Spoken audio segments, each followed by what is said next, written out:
네, 안녕하세요. 반갑습니다. 자, 지금 1차하고 같이 병행하시는 분도 있고, 그 다음에 이제 2차만 하시는 분들도 있는데, 1차 하시는 분들은 절대로 그 과목 하나의 점수에 연연하시면 안 돼요. 예, 조합을 만들어내면 됩니다. 300점 조합 만들면 돼요. 그래서 300점 조합을 만들어내고 두 과목 정도만 85점 만들어내면 1차는 당연히 합격한다. 그렇잖아요. 85점 만들어내면 두 과목에 170점.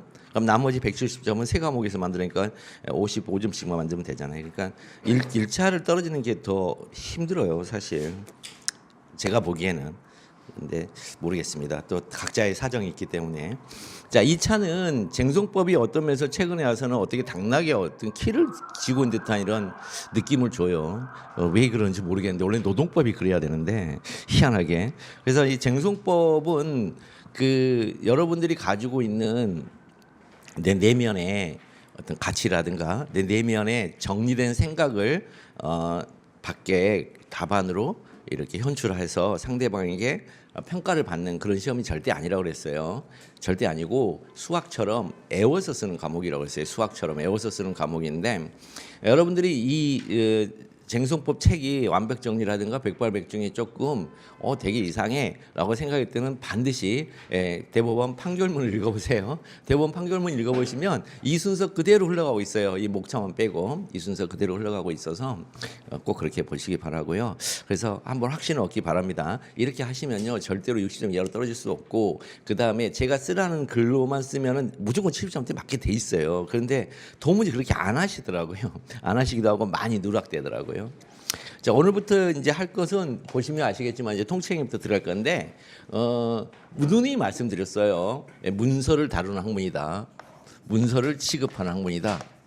문서 취급하는 학문이에요. 내용 취급하는 학문이 아니에요. 소송법은. 소송법 자체가 문서를 취급하는 학문이에요. 그래서 여러분 최근에 탄핵 정국에서 그 내란죄를 빼버렸잖아요. 예, 그 문서를 취급하는 방식이에요. 그것도 내란죄를 빼버렸어요. 그럼 내란죄 뺐다고 소추 의결 다시 해야 돼. 그건 한마디로 이제 개소리고요.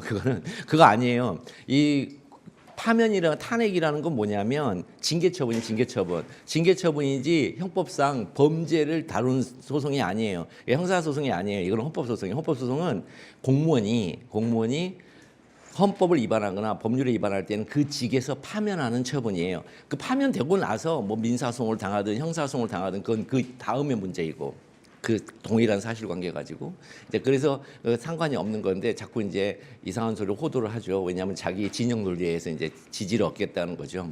그렇게 하면 안 된다니까. 정치가 그렇게 수준 낮게 흘러가면 안 됩니다. 어쨌든 정상은 정상대로 가면서 호소를 해야 되는데 조금 이상하게 가는 거죠. 거기서 문서 취급이에요. 바로 거기가 문서 취급. 문서는 뭐예요? 소추 의결서라는 문서를 어떻게 취급할 거냐. 동일한 사고를 우리가 지금부터 배워 나갈 거예요. 첫 번째 문서는 뭐냐면 소장이에요. 소장을 어떻게 써야 제대로 쓴 문서일까? 취급하는 방식이에요. 취급이 뭐예요? 잘 쓰면은 적법한소다. 그래서 적법한소라 그래서 본안 판결로 가요. 이거는 본안 판결로 가죠. 그런데 여기는 부적법하죠. 부적법한소다. 그러면은 부적법하면 이거는 본안 전 판결이라고 해요. 본안 전 판결을 하게 돼요. 본안 전 판결을 우리가 부적법 소각화 판결이라 그래요. 그러니까 부적법 소각화 판결이라는 건 문서를 취급하는 법원의 판단이에요. 판단. 나는 이거 부적법 소각화라는 판단을 할 거야. 판결이라는 것은 오로지 판사는 판결로만 말을 하니까 부적법 소각, 부적법 하기 때문에 소를 각하할 거야. 이 각하라는 것은 여기 있잖아요. 이렇게. 밑에서 이제 올라와 이것도 굉장히 그 봉건적 사고에서 나온 용어인데 밑에서 있던 사람이 이렇게 자 결제해 주십시오 이렇게 올라와 이걸 상신이라 하죠. 이 상신된 거 야 뭐야 뭐 있다 이거 있어 이렇게 딱 이게 각하 이게 부적법 소각하 그러니까 법원에 판사님한테 판사님 좀 봐주세요 했더니 잘 썼네 그럼 번호로 이렇게 넘어가는데. 뭐 있다 이렇게 딱 나오잖아요. 그게 부적법 소각화. 부적법 소각화 되면 찢어버리라는 뜻이에요. 아무것도 아니니까. 그럼 요거 다시 가지고 오잖아요. 그러면 이제 개빡치는 거 이제 판사도 아까 부적법 소각화 했잖아 이러면서. 예. 그래서 이게 본안 판결은 이제 본안이 지난 다음에 나온 판결이니까 이런 이제 기각, 사정, 그다음에 인용 이렇게 이제 세 개가 있다고 하는 거죠. 기각 판결, 사정 판결, 인용 판결. 이게 바로 문서를 취급하는 방식이에요. 이게 이 판결은 판사가 말하는 판단이 나온 문서고요. 또 이것도 또 다른 문서고. 그래서 소장과 이 판결을 꼭 아셔야 돼요. 이 소장과 판결을 아셔야 되는데 소장에는 청구 취지가 있고 청구 원인이 있어요. 가장 중요한 게. 자, 그래서 여러분들 원인 하는 게 바로 요걸 가리켜요. 그러니까 우리가 이 얘기하는 원인과 결과에 있을 원인이 아니에요. 법학에서 말하는 원인은.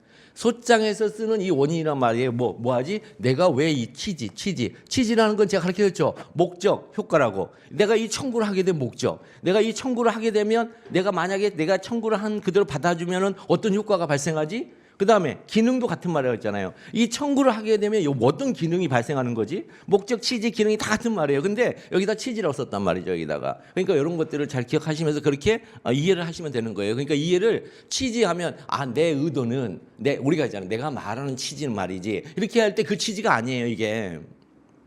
그 의도, 뜻, 내가 하고자 하는 어떤 목적 이런 것들을 취지를 하는데 그런 취지가 아니에요. 여기서는 소장, 청구 취지, 취소 소송을 통하여 내가 왜 이 청구를 하게 된 목적이 뭐냐 했더니 1번이 취소 같은 경우는 땡땡을 취소한다. 2번 소송 비용은 피고의 부담을 한다라는 판결을 구합니다. 그게 구한다. 이게 취지예요. 그럼 그거 구합니다. 왜? 원인. 그래서 원인이란 말이에요. 여러분들 그 원인이란 말은 민법에서 쓸 때는요. 어떤 법적인 행위를 할 때 그 법적 행위를 하게 된 기초적인 관계에 있는 걸 또 원인이라고 그래요. 또 거기서는. 그래서 여러분들 그 유인성, 무인성 이런 얘기 배웠잖아요. 물권에서 채권이 유인적인 것이냐 물권 변동에 이런 거 유인성 이론 무인성 이론 배우셨죠? 그다음에 위임과 대리와의 관계.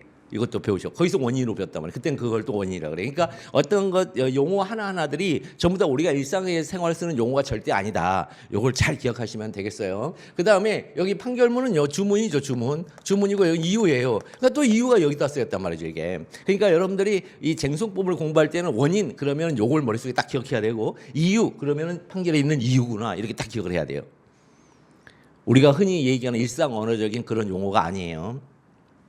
자, 이거고. 자, 그래서 문서 취급이고 그 첫 번째 문서 취급인 여기서부터 이제 여기서부터 이제 시작을 하는 거죠. 여기서 시작해서 첫 번째 땡땡을 취소한다. 가장 먼저 시작하는 건 여기서부터 사실은 시작해야 되죠. 여기서부터 시작하는데 지금 목차별로는 여기가 먼저 나왔죠. 그래서 통치행위 여기다 넣을 수 있느냐 이렇게. 여러분들은 저한테 통치행위를 배우셨으니까 이번에 이 계엄이 통치행위냐 아니냐에 대한 그런 여러 견해들을 TV 지상에서 언론 지상에서 많이 접했을 수도 있어요. 그랬을 때 좀 코웃음 나지 않았나요? 사법심사에서 배제한다, 제외한다, 무슨 개소리야? 법원이 스스로 억제하지. 억제 고정국 수억 스스로 억제한다. 사법심사권이 아예 없다고 얘기하고 있잖아요. 그게 아니고 사법심사권이 있는데 스스로 억제하고 있어. 그런데 스스로 억제란 말에 이면에 뭐가 있어요? 억제하지 못하는, 참지 못하는 한계 영역을 넘어가는 수가 있다. 그때는 사법심사권이 억제되지 않고 현실적으로 발현이 된다. 그걸 전제로 하고 있는 용어예요. 그게. 그래서 훅 튀어나왔잖아요. 지금 그런 얘기. 자, 거기서부터 이제 시작을 할 겁니다. 자, 첫 번째 그래서 통치행위를 한번 보면 돼요. 이 통치행위는 소장에 머릿속에 다 이제 그림 그려져 있죠. 지금까지 따라오셨으니까. 소장의 청구 취지 1번에 이 목적어 통치행위를 취소한다. 이렇게 쓸 수 있을까? 여기다 쓸 수 있을까? 이게 한계론이에요. 여기 한계론, 첫 번째 한계론. 그래서 여기 큰 틀로 앞에다가 뭐라고 썼냐면 행정소송의 한계라 해놨는데요. 행정소송의 한계에서는 오로지 이 항고소송의 청구 취지 1번을 어떻게 쓸 거냐에만 관계가 있는 한계론이에요. 당사자 소송은 한계론이 없다 그랬죠? 당사자 소송은 한계론이 없어요. 민사소송에 한계가 없는 것처럼 당사자 소송도 한계가 없어요. 같은 소송이라. 다만 공법관계에서 나온 소송이고 민법관계에서 나온 소송이라는 법 영역만 차이가 있을 뿐이지 대등한 두 당사자 간의 분쟁이기 때문에 그 다루는 데 있어서 한계가 없어요.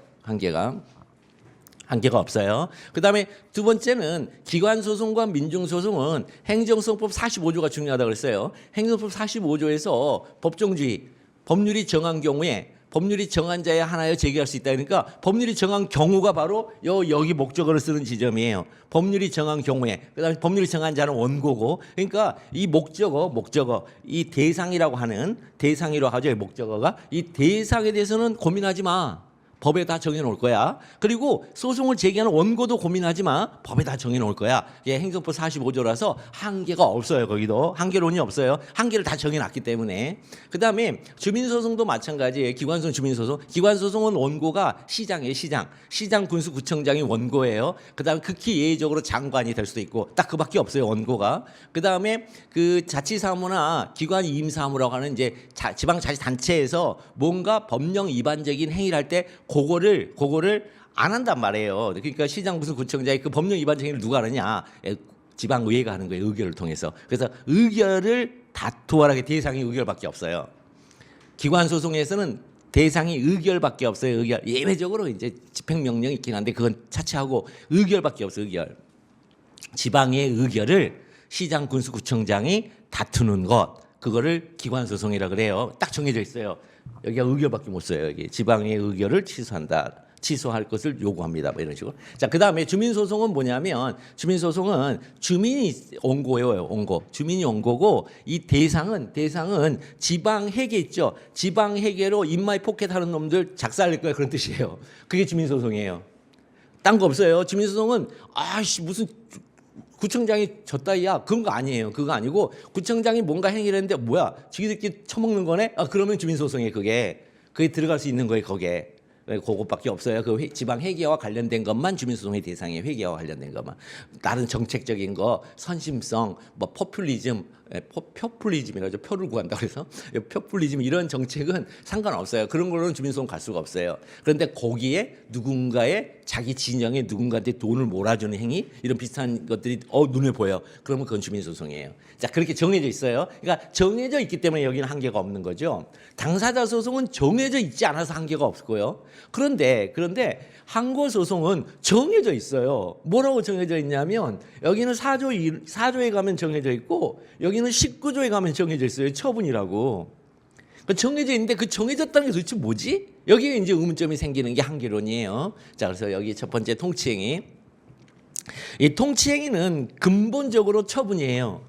통치행위는 근본적으로 처분이에요. 이번에 계엄도 포고령 1호가 뭐예요? 모든 정치 활동을 그만다예요. 이걸로 이미 빼박 헌법 위반. 모든 정치 활동 그만다예요. 그다음에 뭐예요? 의사들은 현업에 복귀해라. 현업에 복귀하지 않으면 뭐 한다고 했어요? 처단한다고 그랬어요. 처단은 죽인다는 얘기. 처단한다. 나 이렇게 엄한 용어를 들어볼 줄이야. 제가 어렸을 때 들어보고 처음 들어봤어요. 저거 처단한다. 이 처단, 수계 처단 이런 거잖아요. 자, 그러니까 그건 뭐예요? 여러분들 딱 느낌이 오시죠? 처분이에요. 처분이잖아요, 이거. 즉 뭐예요? 정치 활동을 금한다. 이런 걸 뭐라 그래요? 금지를 하잖아요. 금지를 우리 법학에서는 부작이라 그래요. 금지란 말 안 써요. 금지란 말 잘 안 써요. 부작이라고 써요, 언제나. 부작이 하명이에요, 하명. 하지 말라. 국가가 일방적으로 정치 활동을 하지 마라. 부작이 하명이죠, 이거. 부작이 하명이고. 두 번째는 복귀해라. 이건 자귀 하명이죠. 나와라. 자귀 하명. 그래서 이걸 강학상 하명이라고 그래요. 그래서 이 행정 행위는 행정 처분은 있잖아요. 99.9%가 국가에서 명령을 하는 거예요. 나와라. 나오지 마라. 돈 내라. 여기. 그래서 나와라가 자귀 하명, 나오지 마라. 이게 부자귀 하명. 그래서 시디한테 해산하세요. 자귀 하명. 이런 거. 그러니까 이런 것들은 다 이 행정행위예요. 100% 행정행위예요. 최근에 다시 코로나가 유행한다고 그랬죠. 뭐 미국 같은 경우는 이제 4가지 질병이 중복적으로 지금 발생하고 있다고 하는데 노로바이러스니 뭐 코로나니 독감이니 뭐 이렇게.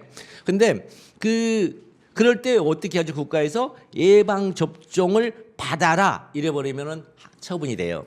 예, 자기 하명이라고. 우리 그래가지고 그 코로나 왔을 때 저거 했었잖아요. 막 했었잖아요. 이거 드라이브 스루 하고 막 했었잖아요. 일단 그거 자기 하명에 그거 예방 접종 받아라.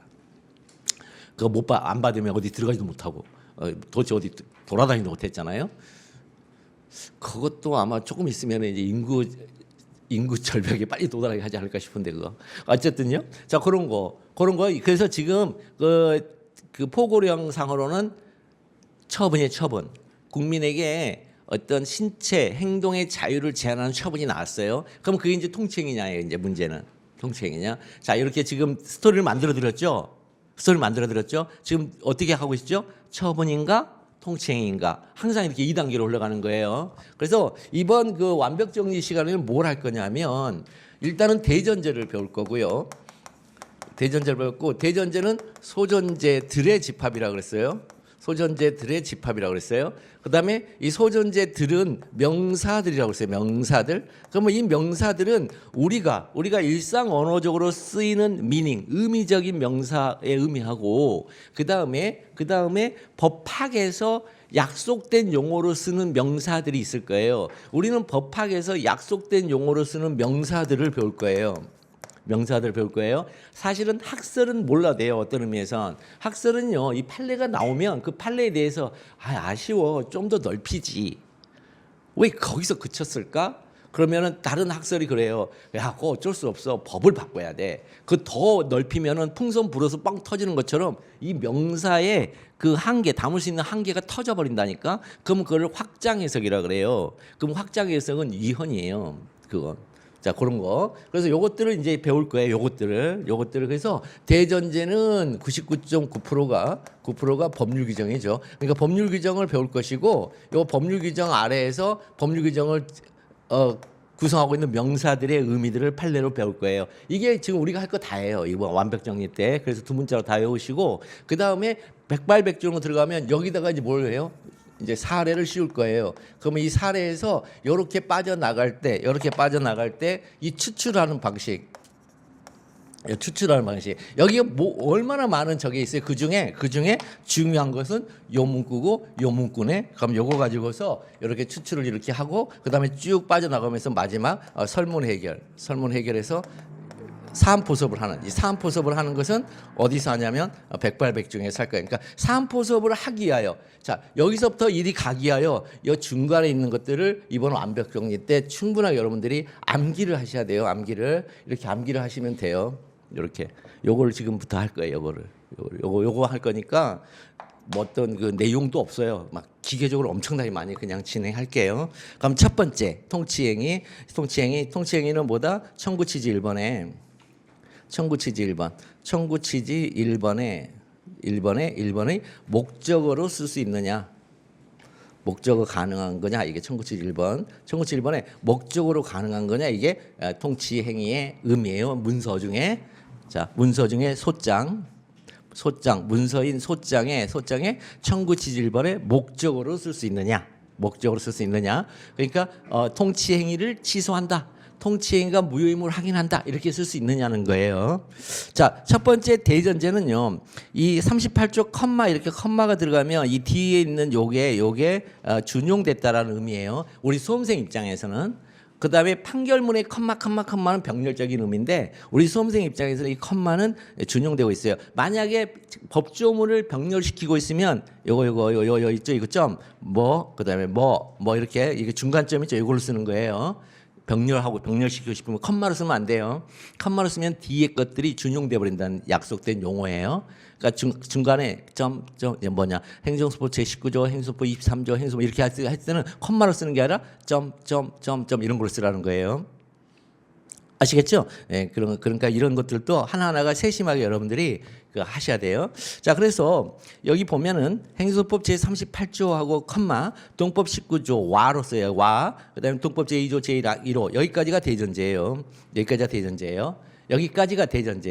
대전제. 이것도 외우셔야 돼요. 자, 그러니까 이 청구취지 1번에 목적어로 쓰는 대전제는 요거밖에 없다는 거예요. 목적으로 쓰는 대전제는 요거예요. 그다음에 요 38조는 무효임을 확인한다라고 뒷부분을 쓰는 것이고 19조는 취소한다라고 쓰는 거예요. 뒷부분에 스스로가. 그러니까 여기는 무효 확인 소송을 가리키고 요거는 취소니까 이 두 개를 합쳐서 항고 소송이라고 그러죠. 그래서 요 두 개를 합쳐서 뒤에다가 항고 소송이라고 이렇게 쓴 거죠. 그다음에 대전제를 요렇게 대전제를 요렇게 바라보는 시각도 있고 그다음에 여기서부터 출발해서 이렇게 거꾸로 가는 시각도 있어요. 거꾸로 이렇게 거꾸로 가는 시각. 지금 대전제를 지금 밑에는 대전제를 이렇게 했잖아요. 이렇게 보는 시각. 이 컴마와 이렇게. 그러니까 38조 19조 와 2조 1항 1호 이렇게 보는 대전제를 이렇게 보는 시각이 있고 아무렇게나 쓴 게 아니에요. 지금 이게 배열이 그게 아니고 요렇게 거꾸로 2조 1항 1호에 의하면 처분이란 행정처분 구체적사실은 법정 공권력 행사 등 그거와 그밖에 연출하는 행정 작용을 말하고 그 처분이 개별적, 직접적, 구체적, 외부적 효과를 가진 것이라면 행정법 제38조와 동법 제19조, 38조 컴마 동법 제19조에 의하여 항고소송의 대상이 된다. 이렇게 쓰는 견해도 있어요.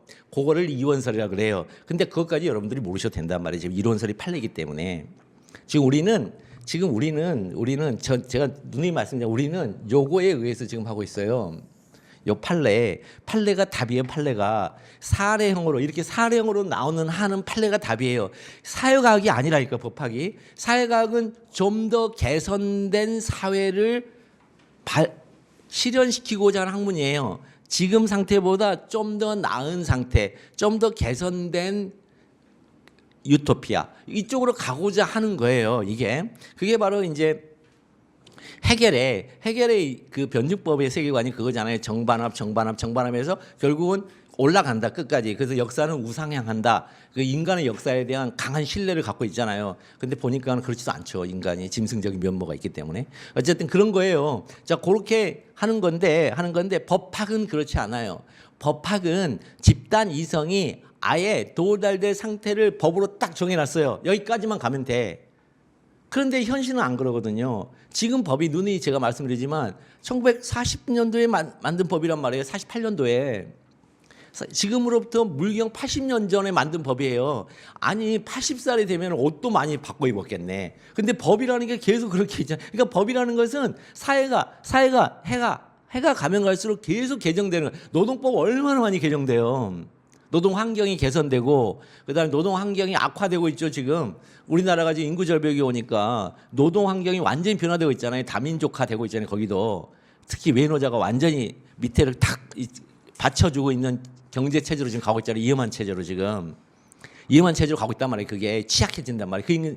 그 사람들이 다 자기 나라로 돌아가면 어떻게 돼? 우리나라는 그 순간 망하는 거예요. 그러니까 이런 것들을 어떻게 시스템적으로 이렇게 나가더라도 이 충격을 최소화할 것이냐 이런 거에 대한 고민들이 있어야 되거든요. 어떻게 하면은 아무나 들어오는 게 아니라 전문성을 가진 사람들만 우리나라에 들어와서 우리 사회에 유익한 이런 영향을 줄 수 있는 그런 사람들만 받아들일 것이냐 이것도 문제가 되는 것이고 그러니까 여러 가지가 문제가 되고 있어요. 그런 것들이 노동법에 조금씩 투영이 되고 노동 현장에 반영이 돼야 된단 말이죠. 그러니까 노동법은 매번 바뀌는 거예요. 매년 전반기 후반기 매년 바뀌는 거예요. 거기는. 그런데 행정법은요. 지금까지 바뀌어본 적이 없어요. 그래놓고는 이게 최선의 길이래요.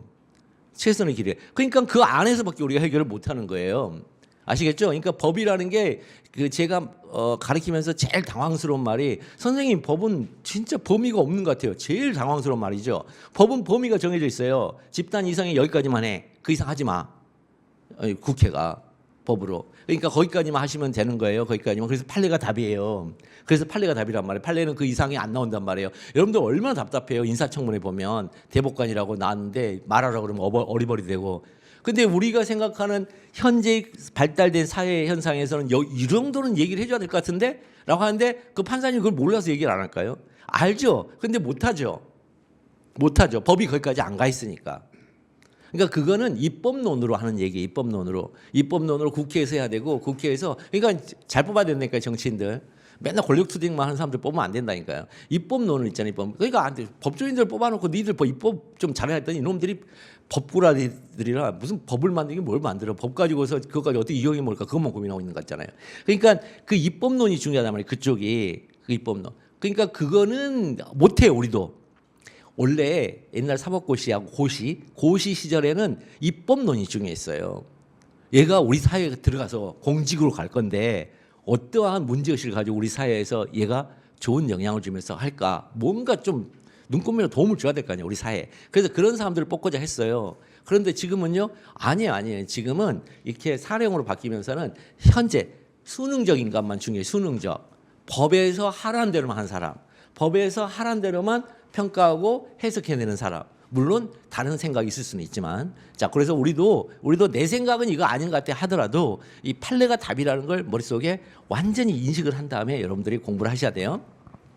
그래서 판례가 이렇게 보고 있어요. 이렇게 판례가 이렇게 보고 있어요. 이렇게 밑에 쪽 이렇게 보고 있어요. 이렇게 판례가 이렇게 보니까 이걸 외우셔야 돼요. 요거 외우셔야 돼요. 일단 대상적격 풀 때 요거 외워야 돼요. 요거 이 대전제부터 외워야 돼요. 대전제 이 대전제를 아예 모르면 못 쓴다고 생각하는 거짓말하는 사람이 이 사람은 그 다음에 제가 누누이 말하지만 우리는 짐승이란 말이에요. 그러니까 짐승이니까 이성인들이 어떻게 이거를 풀이내는지를 이성인의 문서인 법률을 그대로 보고 베끼는 거예요. 그래서 여기다가 에 의하면 하고 조사를 붙여주세요. 자, 에 의하면은 나 보고 베낄 거야. 자, 이거 의지의 표현이에요. 나 보고 베낄 거야. 이 에 의하면은 나 이거 보고 베낄 거야예요. 그러면 나 판례를 암기한 거 그대로 쓸게요. 자, 판례에 의하면 이렇게 쓰면 돼요. 그러니까 나는 뭘 보고 베낄 거야? 뭐뭐에 의하면. 그 다음에 나는 아무리 저 선생이 그렇게 얘기해도 나는 학설대로 쓸 거야. 그러면 자 이원설에 의하면 이렇게 그래서 보고 베끼세요. 내가 절대로 정리정돈해서 서머리해서 쓰는 게 아니에요. 법학은. 자, 그 다음에 보고 베끼면 돼요, 그냥. 그래서 여기서 앞에 있는 거는 항고소송이니까, 여기는 항고소송이니까, 항고소송. 그 다음에 그대로, 의 대상, 이 되는 처분이란, 일단 이렇게 하고 있어요, 판례가. 의 대상이 되는 처분이라고 이렇게, 일단은 이렇게 출발을 해요. 그러고 나서 보고 베낍니다, 여기까지. 행정처에 행하는 구체적 사실을 한 법, 집행으로서 공권 행사 또는 그거와 그 밖에 이어지는 행정작용을 하는데 여기까지 보고 베낍니다. 자, 그러면, 자. 거기 안에 그 대전제 안에 이제부터 하나씩 우리가 한번 어떤 공부를 하는지를 여기서 알 수가 있어요. 일단은 대전제라고 자 38조 19조 2조 1항 1호를 이제 썼어요. 대전제를 일단 썼어요. 그때 대전제를 보고 베꼈어요. 에 의하면 하고 보고 베꼈더니 자 행정청이 행하는 구체적 사실에 관한 법 집행으로서의 공권력의 행사 또는 그 거부와 그 밖에 이해 준하는 행정작용을 말한다. 이렇게 나왔어요. 그러면 여기에 대해서 하나하나 판례가 다 있어요. 다 있어요. 그 다음에 판례는 여기를 어떻게 보냐면 공권력 행사 와 그 밖에 이어지는 행정작용 이렇게 하나가 있고 그 다음에 그 거부가 또 하나가 이렇게 있어요. 판례가 그러니까 우리가 아버지 가방에 들어가신다고 잘못 보면 안 돼요. 공권력 행사 또는 그 거부와 그 밖에 이렇게 읽으면 안 돼요. 공권력 행사와 그 밖에 이어지는 행정작용을 하나로 묶어요. 판례는 언제나. 하나로 묶고 그 다음에 그 거부라고 별도로 나와요. 그러니까 여기는 두 개가 나온 거예요. 지금 두 개. 그죠? 그래서 요거를 거부처분이라고 판례가 얘기를 하죠. 여기를 거부처분이라고 하죠. 그 다음에 요 두 개는 자기처분이 되죠. 이렇게 자기처분과 거부처분과 자기처분 이렇게 둘로 나뉘어요. 판례가 이렇게 둘로 나눠요. 이렇게 둘로 나눕니다. 그럼 이렇게 여기도 판례가 있겠죠. 그래서 여기도 판례가 있습니다. 여기도 있고 여기도 판례가 있죠. 자, 그러면 사례로 주잖아요. 사례로 주면 반드시 S, O, V는 이거는 기본이잖아요. 사례로 주면 여러분 그 일형식, 이형식 있죠? 일형식, 이형식은 철학에서 쓰는 용어예요. 철학. 일형식과 이형식은 진리를 말할 때 쓰는 문장 구조예요. 그래서 그거는 성경에만 나왔어요, 옛날에. 그 다음에 함무라비 법전, 이런 율법에만 나오는 용어예요. 그 다음에 우리 일상생활에서는 3형식, 4형식, 5형식이에요. 물론 삼형식이 기본이고 그다음에 4형식, 5형식은 그건 인류가 발달하면서 점점 이제 발달된 것이고 거기는. 그래서 이 3형식인데 만약에 요게 누락되면 비문이죠. 요게 누락되면 나 한다. 비문이죠. 나 학교를 가는지 오는지 비문이죠. 그러니까 이 세 개는 절대로 빠질 수가 없는 문장이죠.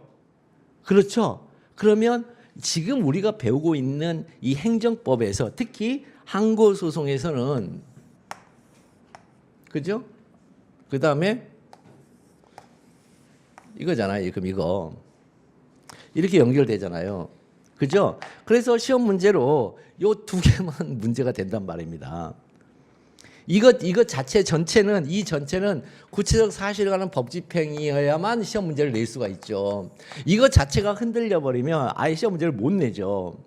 그러니까 여러분들이 그 제 책 말고 다른 분의 책을 보면 이게 하나씩 다 나와 있어요. 뭐다 해놓고는 마지막에 사안의 경우 이렇게 써놨는데 그렇게 쓰는 게 아니라는 거예요. 소거를 해주는 소거 작용이 나와야 돼요. 이 문장 내에서 이 사례로 준 이 문장 구조 내에서 이 대전제에 나와 있는 이 명사들하고 어떻게 대응되어지는지를 사례에서는 소거와 문제되는 명사를 빼내는 추출, 소거와 추출이 보여져야 돼요. 이걸 리걸 마인드는 답안이라고 그래요. 이거를. 소거와 추출이 보여져야 돼요. 이걸 리걸 마인드는 답안이라 하는데 이 대부분은 행정청이 하는 구체사는 법집행 요거는요 대부분이 소거되어져요. 결국은 추출은 공권력 행사냐 그거 분야예요. 왜냐하면 그 밖에 해주는 행정작용은 공권력 행사의 또 다른 유형에 불과하니까 모양새에 불과하니까. 그러니까 결국 요거냐 즉 자기 처분이냐 거부 처분이냐 이게 중요한 것이지 위에 있는 것은 사례에서 소거되어져요. 근데 소거 안 될 때가 가끔 있어요. 행정청에서 가끔. 예컨대 사립학교 교장이 하는 퇴학 처분, 시장 군수구청장이 아니잖아요 그 사람이. 그러니까 그런 것들 그럴 때. 그 다음에 사업시행자가 하는 이런 그 수용권 행사할 때 이런 것들을 할 때만 문제가 되죠. 그러니까 그거는 그때 가서 배우면 되고 일반적으로는 행정청이 행하는 구체사실상 법집행이라는 것은 당연히 소거될 수밖에 없다.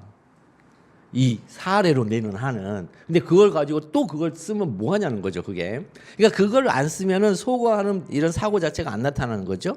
자, 그래서 여기까지 베꼈죠. 그러면 여기에 명사가 다시 한번 말씀드리면 행정청, 그다음에 구체적 사실을 한 법 집행, 그다음에 공권력 행사와 그 밖에 이전의 행정 적용 하나 하고 그다음에 그 거부 하나 있고.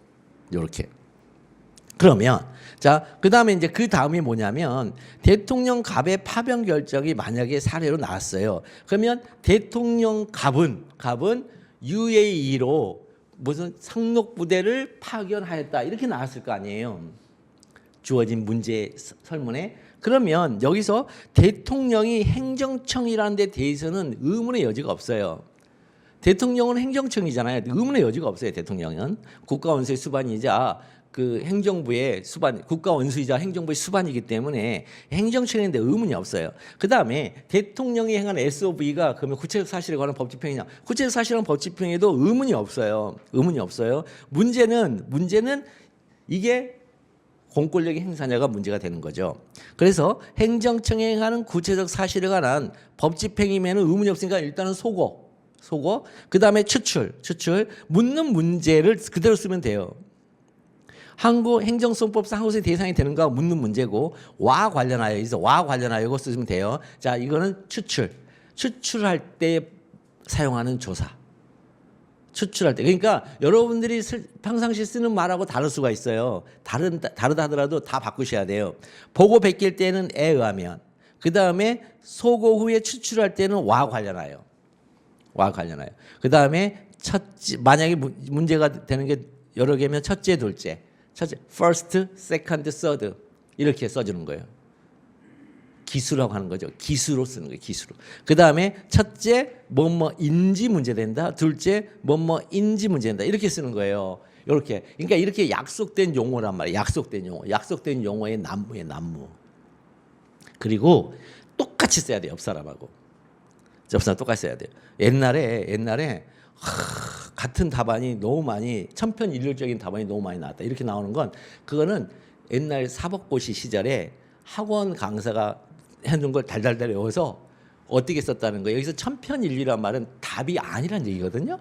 뭐냐면 타입 3 에러를 썼다는 거예요. 물어보는 문제는 치송이 대상이냐고 물어봤는데 뭐 이상한 것만 막 쓴 거 학원 강사가 가르쳐준 대로 원처분 중심주의 이런 식으로 다 몰아서 몰아서. 근데 거기에 맞는 것만 써야 되는데. 그래서 그렇게 이제 점수가 낮았거든요. 그렇지만 이 사령으로 나오면요. 대전제, 소전제 이거 관계로 쓰면은 답이 똑같아야 돼요. 수학이에요, 수학. 말로 하는 수학이에요, 말로 하는 수학. 말로 하는 수학이어서 여러분들이 저한테 배우시면 답이 다 똑같아야 돼요. 그래야 같은 점수를 만든단 말이에요, 동일하게. 자, 그래서 에 의하면이라고 해가지고 보고 베끼고 조사. 그 다음에 중간에 SOV를 써주시고 SOV를 써주면서 지금 대전제에서 문제되지 않는 명사들을 소거시켜줘야 돼요. SOV를 써주면서 그 다음에 이제 뭐뭐와 관련 물어보는 문제와 관련하여 첫째 뭐뭐인지 문제된다, 둘째 뭐뭐인지 문제된다 되는 건데 이 통치행위는 첫 번째가 파변 결정이 항고 소송의 대상이 되는 처분인지 문제된다. 첫 번째가 문제가 되고 이걸 통과하면 비로소 파변 결정이 통치 행위인지 문제된다가 지금 통과하면 문제가 되는 거예요. 이걸 통과하면. 그러니까 통치 행위 첫 번째 통치 행위인지 여부, 두 번째 항고 소송의 대상이 되는 처분인지 이렇게 역전돼서 쓰면은 그건 점수를 줄 수가 없어요. 그거는 이게 논리라면 논리라는 것은 이렇게 하나 이렇게 순차적으로 이렇게 올라가야 되지 위에서부터 이렇게 내려오는 법은 없어요. 논리는 이렇게 올라가는 거예요. 이렇게. 자, 그러면 첫 번째 문제 된다. 자, 항고소송의 대상이 되는 처분인지 문제 된다면 여부로 바꿔주면 돼요. 자, 이 문제 이것도 약속된 거예요. 문제 된다면 여부로 바꿔주면 돼요. 여부는 yes or no예요. yes or no 영어로. yes or no란 말이에요. 그러면 요거 있잖아요. 요 yes or no를 가르는 요 중간 요게 뭐다? 요게 판례란 말이에요. 요게 yes or no를 가르는 요게 판례예요. 그래서 항고소송의 대상이 되는 처분인지 여부. 그러면 항고소송의 대상이 되는 처분인지 여부니까 이게 주어로 오면 되겠죠. 항고소송의 대상이 되는 처분이란 이렇게. 그러니까 하나하나가 뭐예요? 얼기설기 섞여져 있죠. 말로. 표현 그 자체로 섞여져 있잖아요. 문제의 소재에서 항고소송의 대상인지 문제된다. 그러면 두 번째 목차에서 항고소송의 대상인지 여부. 그다음 판례 들어가서 항고소송의 대상이 되는 처분이다. 항고소송의 대상이 되는 처분인지 문제된다. 항고소송의 대상이 되는 처분인지 여부. 항고소송의 대상이 되는 처분이란 하나씩 말하고 받고 이렇게 하고 있잖아요. 이거 군대 가면 알거든요. 예, 상명하복이라고. 예. 야, 바닥 좀 쓸지. 네, 바닥 쓸겠습니다. 예, 이렇게. 그냥 바닥 쓸 때 알겠습니다. 바로 이제 기팡망이 한 대 맞죠. 군대는 그렇단 말이에요. 상명하복. 이게 그대로 형식 논리에서 그대로 반영이 돼요. 그 형식 논리가 현실에서 그대로 해라가 군대라는 이런 경직된 조직이란 말이에요. 제가 이게 농담 삼아 얘기했잖아요. 제가 운전병으로 갔는데 저 옆에 선탑자가 이제 대대장님이신데 이렇게 딱 가다가 홍주야 속도 좀 내려라. 알겠습니다. 그때 뺨 맞았다니까요. 씨 속도 내는데 왜 내려 이씨 속으로. 근데 와서 이제 선임을 저한테 물어봤어요. 그 누구 병장님 저 이런 일이 있었다 했더니 야 그 말하면 말 받아서 해야 돼. 운전은 말로 하는 거야. 이러면 그래서 속도 내려라. 네, 20km 내리겠습니다. 더. 네, 15km 내리겠습니다. 이렇게 말로 상명하복. 그게 행정쟁송법이 그대로 투영이 돼 있어요. 말로 하고 또 받고, 말로 하고 또 받고, 말로 하고 또 받고 이렇게. 자, 그래서 항고소송의 대상이 되는 처분이란 원칙적으로 행공특보권익이 국권 직관이죠. 자, 이거 외우셔야 돼요. 여러분들 아주 그냥 막 미친 듯이 해오세요. 미친 듯이 국권 직관. 자, 이번 완벽 정리 기간 동안에는 두 문자를 많이 외우셔야 돼요. 판례 두 문자를 그러니까 대전제하고 판례 두 문자만 달달달달 외우세요. 대전제 판례 두 문자만. 그래서 일단은 일에 딱 끝나고 다음 주 올 때까지 하루에 3번씩 밥 먹고 읽고 그래가지고 5일 읽으면 15번 읽고 오잖아요. 그런다고 생각을 해보세요. 그러면 그냥 다음 단계 갈 때까지 다 외워지게 돼 있어요. 자, 이렇게 쓰시고 그 다음에 행공특보 권익이 여기 나오죠. 여기 원칙적이라고 쓴 이유는 예외도 있다는 거잖아요. 예외. 이 예외는 그 공무원들을 얘기해요. 공무원들. 그러니까 이 원칙은 국민들을 말하는 거고 그래서 뒤에 국민이 나왔잖아요. 근데 여기에 국민이 아니고 그 상대방이라고 나올 때가 있어요. 항고소송의 대상이 되는 처분이란 예외적으로 행정적인 공법상 행위로서 특정 사항에 대하여 법규가 아니고 행정규칙의 내부적 구속력이야. 이렇게 말을 바꿀 때가 있어요. 근데 그것까지 모르셔도 돼요, 여러분들. 그러니까 아직은 몰라도 돼. 이거 원칙만 알아도 버거워 죽겠는데 원칙만 하세요. 또 원칙 마세요. 그래서 원칙만 이거 원칙적으로 행정특법권이 국권직관이다. 그러면 이 판례를 보시면 여러분들 눈치채셨을 거예요 아마. 자, 행정청의 공법상의 특정 사항에 대하여 여기까지가 뭐예요?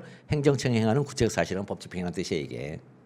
요거 자체가 행정청의 공법상이니까 이건 법집행이잖아요. 그 다음에 이제 특정 사항이 뭐예요? 구체적 사실이잖아요. 그러니까 행정청이 행하는 구체적 사실에 관한 법집행 이런 뜻이잖아요 이게. 그거를 이렇게 판례가 다시 펼쳐줬어요. 그러면 구체적 사실은 법집행. 아까 의로서의 그랬잖아요. 의로서의 여기 의로서의 이 의로서의 뭐라고요? 성질 조사 성질. 법적 성질을 가리키는 조사예요. 그 법적 성질이 뭐예요? 뒤에 나왔죠? 법권의기라고. 법규하여 권리의 설정을 명하는 행위, 의무의 부담을 명하는 행위, 기타 법률사건을 직접 발생하게 하는 행위 이렇게 세 가지. 이 세 개가 바로 의로서의를 풀이해 준 거예요 판례가.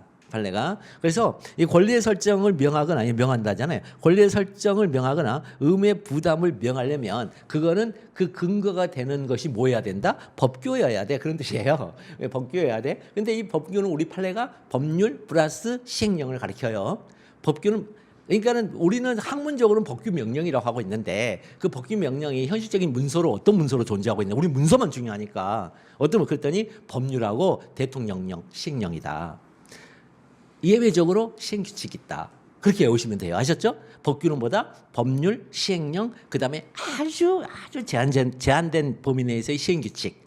소위 총리령, 부령인데 그런 거 딱 세 개. 여러분들 이거 이제 노동법에서 어차피 배우시잖아요.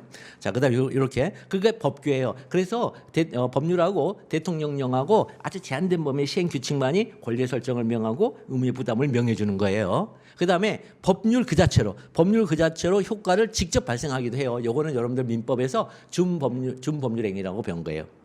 준법률행. 그러니까 법률행위와 준법률행위한테 준법률행위라고 배운 거예요. 통지, 연착된 승낙의 통지 이런 것들이 뭐지? 그랬더니 법률로 바로 그 뭐냐 발송 시에 한 걸로 본다 이런 것들. 자, 그런 것들을 얘기하는 거예요. 자, 그다음에 국민의 권리에 직접 관계가 있는 행위다. 그렇죠? 국민의 권리에 직접 관계가 있는 행위를 처분이라 합니다.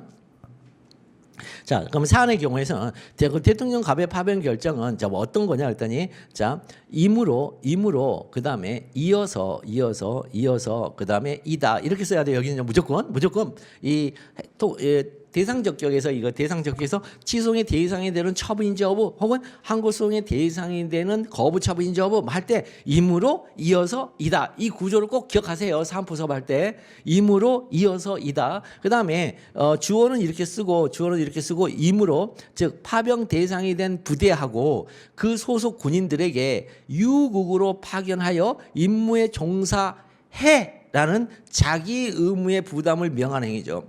자기 의무의 부담. 이제 이런 것들은 하나씩 여러분들이 배우시면 돼요.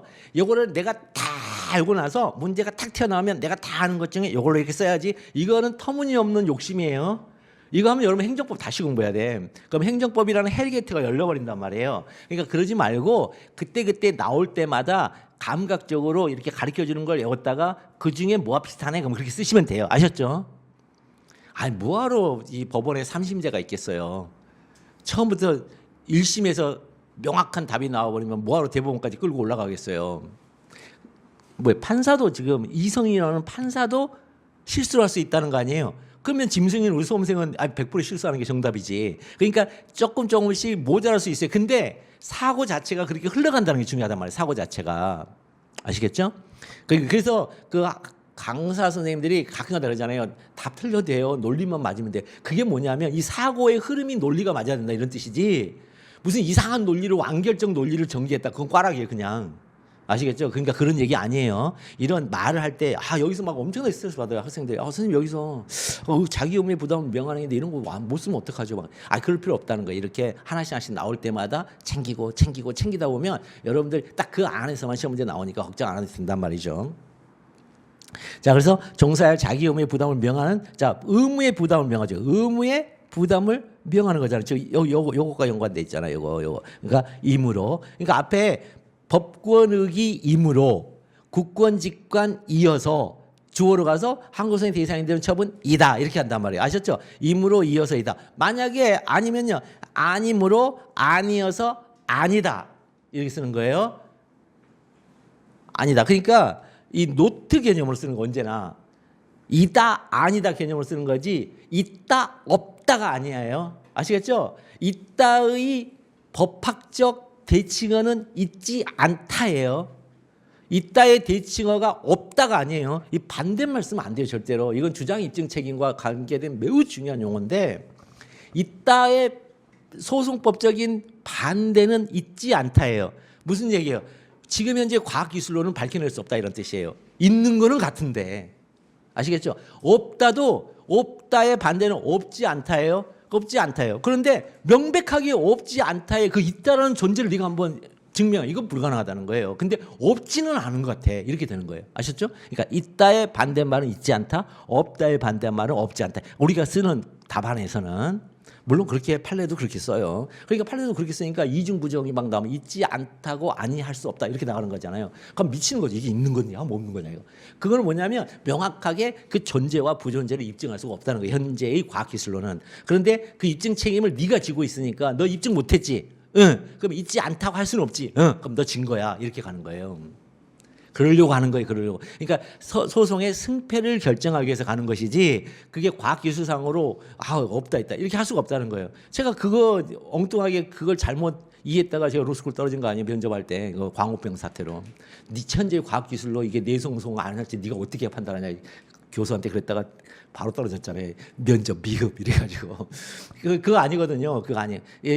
제가 그래서 너무 여러분들한테 이거 강조하는 이유가 있어요. 이 뼈저리는 체험 그런 걸로 제가 너무 많이 떨어졌어요. 사실도 그런 식으로 떨어졌어요. 그런 식으로 쓰다가 그게 아니라는 그게 아니에요. 제가 누누이 말씀드리지만 제가 이렇게 말하는 이유는 제가 이제 그런 경험에서 너무 많이 이제 떨어져 보니까 그런 거예요.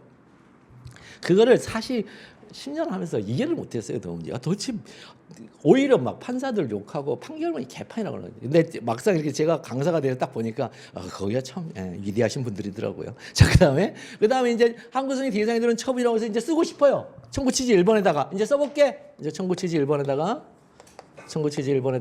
자 대통령의 파변 결정을 취소한다. 자 여기다 쓸게라고 딱 했더니 대통령이 걸리네. 대통령이 걸리는 거예요. 그러니까 대통령이 아니면 하나도 걸릴 게 없어요. 통치행위는 오로지 대통령과 국회만 할 수 있어요. 통치행위는 오로지 대통령과 국회만 할 수 있어요. 왜? 민주적 정당성 때문에. 여러분 민주적 정당성 6글자 되게 어렵잖아요. 그래서 민주적 정당성이 뭐야? 그러면 민주적에서 벌써 이제 머릿속에서 헝클어지고 정당성이 도대체 뭔 말이야? 그러잖아요. 민주적 정당성 아무것도 아니에요. 선거로 선출됐다예요. 민주적 정당성은 아무나 말하는 게 그 약속된 용어예요. 정치학적 용어예요. 약속된 정치학적 용어로 선거로 선출됐다. 선거 행위로 선출됐다. 이게 민주적 정당성이에요. 그러니까 갑자기 헌법재판소 재판관하고 대법관하고 판사들 민주적 정당성 1도 없잖아요. 검사들 민주적 정당성 1도 없잖아요. 그런데 막 단죄하고 그래요? 그건 뭐죠? 전문성 때문에 준 거예요.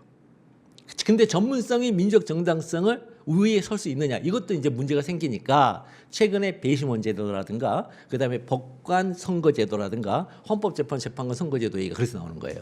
민주적 정당성이 있어야 민주적 정당성 있는 또 다른 국회 또 대통령 통제할 수 있다. 이런 이제 그게 이제 개헌론으로 나오는 이유가 거기 있는 거예요. 그러니까 그런 거 보면서 괜히 이 사람 뭐 잘못 그런 의미가 아니에요. 그런 의미가 아니라 이제 그런 의도가 뒤에 깔려져 있다.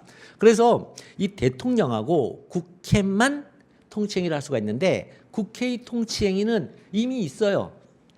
자격심사하고 아마 84조쯤 있나 헌법에 자격심사하고 이런 것들 소제기하지 못한다라고 아예 적혀져 있어요.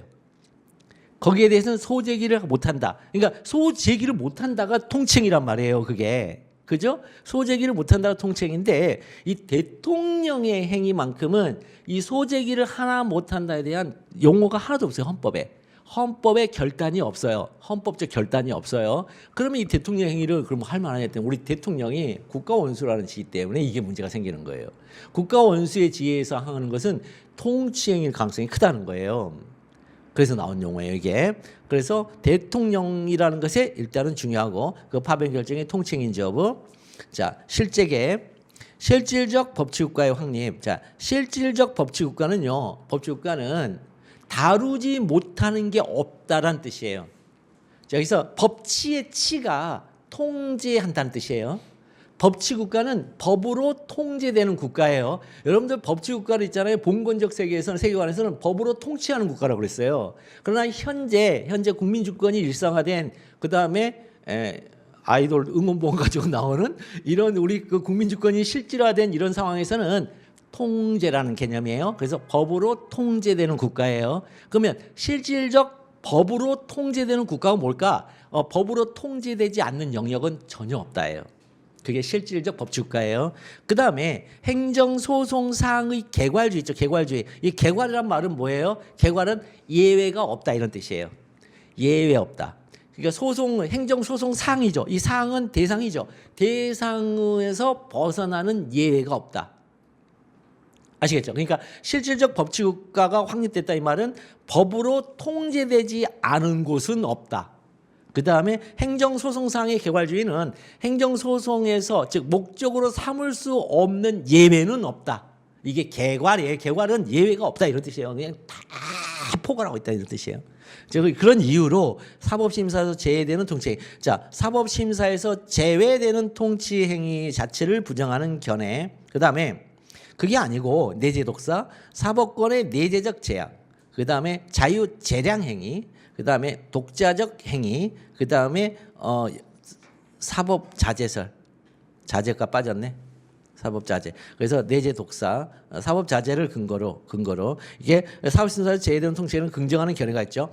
사법권의 내재적 제약이 있긴 하구나. 여기 있네. 내재독사. 사가 뭐죠? 갑자기 기억이 안 나버리네. 자, 그래서 이렇게 그 내재적 제약을 근거로 사법권의 내재적 제약은 뭐냐면 해석 적용하는 게 불가하다.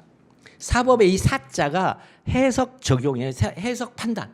그러니까 적용을 해서 하는 것은 행정권이고 그 적용된 것을 후발적으로 판단하는 것은 사법이라 그래요. 그래서 사법권의 내재적 제약. 그 다음에 자유재량 행위죠. 이 자유자란 말고 자유주의 하는데 이 자유라는 건 뭐예요? 통제에서 벗어났다 이런 뜻이에요. 자유란 말은 통제에서 벗어났다 이런 뜻이에요. 그러니까 자유주의가 무지하게 무서운 정치 철학이 이게. 그래서 이 자유주의가 정치 철학으로 과하게 가면 아나키스트가 된단 말이에요. 무정부주의로. 통제받지 않겠다는 거예요. 자, 그다음에 독자적 행위다. 이거는 이 국가의 근간을 지키기 위한 행위이기 때문에 국가 내재적인 행정사법 입법의 위에 벗어나 있는 행위다 이런 뜻이죠. 자, 그런 것은 그러면 통치행위를 긍정할 수가 있죠. 근데 우리 판례 고정국 서기예요. 고도의 정치성을 띈 국가행위예요. 자, 고도의 정치성을 띠고 있잖아요. 아까 얘기했죠. 정치적 정당성, 즉 민주적 정당성을 정치성이라 한단 말이에요. 그러니까 민주적 정당성을 가진 국회하고 대통령은 선거로 됐기 때문에 자기를 지지해 준 사람들의 눈치를 볼 수밖에 없죠. 그죠? 그 눈치를 볼 수밖에 없는데 지금도 국론이 분열되고 있잖아요. 그럼 이러면 고도의 정치성을 띠게 돼버려요. 이러면 고도의 정치성을 띠게 돼버려요. 그 국가 행위에 대해서는 이른바 통치행위를 하여 법원 스스로 사후심사권의 행사를 억제하여 그 심사대에 제의하는 영역이 있을 수 있다. 그래서 수어가죠. 스스로 억제하죠. 즉 행사를 억제하는 것이지 사법심사권이 없다고 부정하는 게 아니에요. 지금 이 용어가. 사법심사권의 행사를 억제하는 것이지 법원이 사법심사권이 없어라고 얘기한 게 아니에요. 지금 이게. 그러니까 재wen이 이런 말 하면 안 된단 말이에요. 사실은.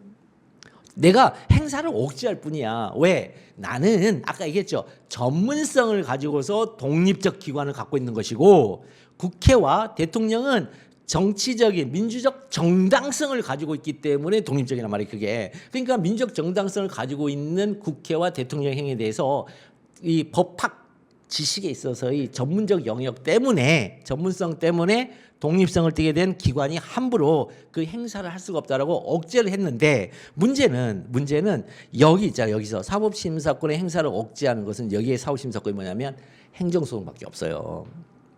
여기 사법심사권 행사 억제하는 건 행정소송이라고요. 모든 소송이 아니고. 이것도 오해하고 있어요. 그래서 헌법소송, 우리나라에 4대 소송이에요. 4대 소송. 헌법소송, 민사소송, 형사소송, 행정소송. 그중에 행정소송만 이게 통치행위의 대상, 행정소송이 이것만 통치행위가 있고 민사, 형사, 헌법소송인 통치행위 개념이 개입될 여지가 전혀 없어요. 근데 헌법소송 지금 탄핵도 헌법소송이죠. 헌법소송, 그것도 헌법소송 심판까지 들어갔단 말이죠. 만약에 지금 윤석열 대통령이 탄핵을 당하게 되면 어떻게 할까요? 제가 보기에는 그 국회에 그 출동한 군인들 있죠. 요 군인들 헌법소원 제기할 가능성이 매우 높아요. 이분들도 이 집단 소송 제기할 가능성이 매우 높아요. 그래서 만약 헌법소원이 인용되면 국가배상까지 가게 됩니다. 그 사람들한테. 그거요. 거기까지 갈 가능성이 매우 높아요. 왜냐하면 이현 불법적인 계엄이라고 만약 돼버리면 헌법 위반이라고 돼버리면 그것까지 갈 수가 있어요. 왜냐하면 이 사람들이 항명 지금 뭐예요? 자기들이 지금 내란죄에 동원돼가지고 지금 내란죄 지금 심판받게 생겼다는 거예요. 그 애들 전부 다 지금 심판받게 됐어요. 지금 큰일 났어요. 걔네들도. 자, 사법시장의 행사를 억제해서 제한 영역있죠. 검토해서 자, 사법시험사에서 제외되는 통치행위를 부정하는 것이 논리적이죠. 왜냐하면 이게 논리적이란 말이에요. 여기가 현대. 이게 현대에 와서 정립되어 있는 확고한 지금 원칙이 돼버렸어요. 그래서 이게 논리적인데 문제는 국가 작용 중 사법 통제를 통한 분쟁 해소의 대상보다는 자, 주권자인 국민들의 정치적 행위를 통하여 분쟁 해소의 대상이 되는 것도 있다. 그죠? 주권자인 국민들의 정치적 행위 선거를 통한 응징이죠. 그걸 통해서 있다는 점에서 이 내재적 제하소가 판례가 타나 이렇게만 쓰시면 돼요. 그러니까 요걸 먼저 쓰는 게 중요해요. 논리적이다 이게. 부정하는 것이 논리적. 이게 정말 중요해요. 왜냐하면 이제 가면 갈수록 통칭이 자체를 없애는 쪽으로 갈 거예요.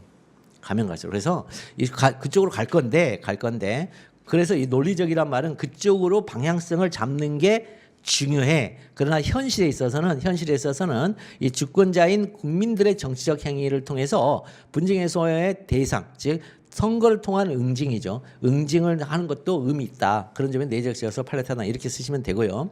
그다음에 이제 사안의 경우까지 이제 살짝 보여드리는 거예요. 이건요. 사실은 쓰면 안 되는데. 그래서 만약에 if 통치행위가 되려면 여기서 if should예요. 행사 주체는 국회 또는 대통령이 하고 그 내용이 고도의 정치성을 띄어야 하죠. 이렇게 두 개. 대통령 갑의 파병 결정은 행사 주체가 대통령임에 틀림이 없죠. 그다음에 그 내용도 국군의 해외 파병이에요. 요거는 국제 관계 영역과 국군의 병력 운용이죠. 국제관계 병력 운용에서 고도의 정성을 띠고 있는 것이죠. 이건요. 따라서 통치행위다 이렇게 하면 되겠죠. 그러니까 헌법소원을 제기하는 건 변론으로 하고, 그러니까 그거는 이제 그 다른 영역이에요. 우리가 다루는 소송 영역이 아니에요. 그래서 여러분들 그 행정쟁송법 쓸 때 사안의 경우에 설문 해결에다가 뭐 입법론 쓰는 것도 있고 뭐 이거는 헌법소송을 통하여 구제를 받을 수 있다 할 것이다 이런 말들 쓰는 그런 문장이 추가되는 것을 보실 수도 있는데 그거 쓰시면 안 돼요. 그거 쓰면 그 쓴 것만큼 감점이에요. 그거 쓰면 안 돼요, 그건요. 자, 그래서 그래서 통치행위다 이 정도만 하시면 되겠어요. 설문 해결, 헌법재판 이거 쓰면 안 돼요. 이거 쓰면 안 돼요, 원래는. 이런 거 쓰면 안 돼요. 의미가 없어요, 이건요. 이거는 뭐냐면 공법이죠, 공법. 공법이라고 해서 헌법과 행정법을 같이 통칭해서 쓸 때는 이게 쓰는 거 맞는데 그게 아니라 우리는 행정쟁송법을 시험 과목으로 하는. 근데 여러분들한테 이제 이런 거 많이 보니까 한번 보여드리고 싶어서 쓴 건데 쓰면 안 되고 여기만 쓰면 돼, 앞에만.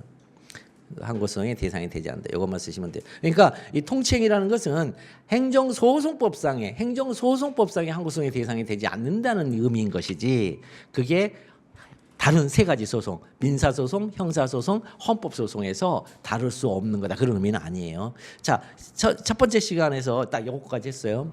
대전제는 반드시 법률 규정으로 되어져 있다는 거. 물론 법률 규정 아닌 거 몇 개 배워요. 하자승계라든가 처음사의 추가 변경 이런 것들 배우시는데 전부 다 법률 규정이에요. 몇 개 빼고 전부 다 법률 규정이라는 거. 그다음에 그 법률 규정 안에는 이게 명사의 집합으로 이루어져 있다. 그러면은 그 명사의 집합으로 이루어져 있는데 그 집합된 명사들 중에 소고가 된다. 사례 때문에. 주어진 사례 때문에 소고가 되고 주어진 사례 때문에 논점으로 추출되기도 한다. 그럼 논점으로 추출될 때는 물어보는 문제 때문에 논점으로 추출되니까 물어보는 문제와 관련하여 문제된다. 첫째, 둘째 기수로 쓰고 그 다음에 그걸 문제의 소재라고 해서 묶어주고 그 다음에 로마자에 가서 뭐뭐인지 여부 판례 사안의 경우 뭐뭐인지 여부 판례 사안의 경우 이렇게 돼 있고 가끔 가다가 학설을 쓰는 지점도 있다. 그것만 이제 여러분들한테 이번 1교시 때 딱 전달해 드리고 싶어요. 다음 시간에는 이제 대상적 뒤에 청구 취지의 이쪽 뒷부분, 수로 부분, 이 수로 부분을 다루는 그 부분하고 그다음에 치송의 대상적 기억을 보도록 하겠습니다. 좀 쉬었다 하겠습니다.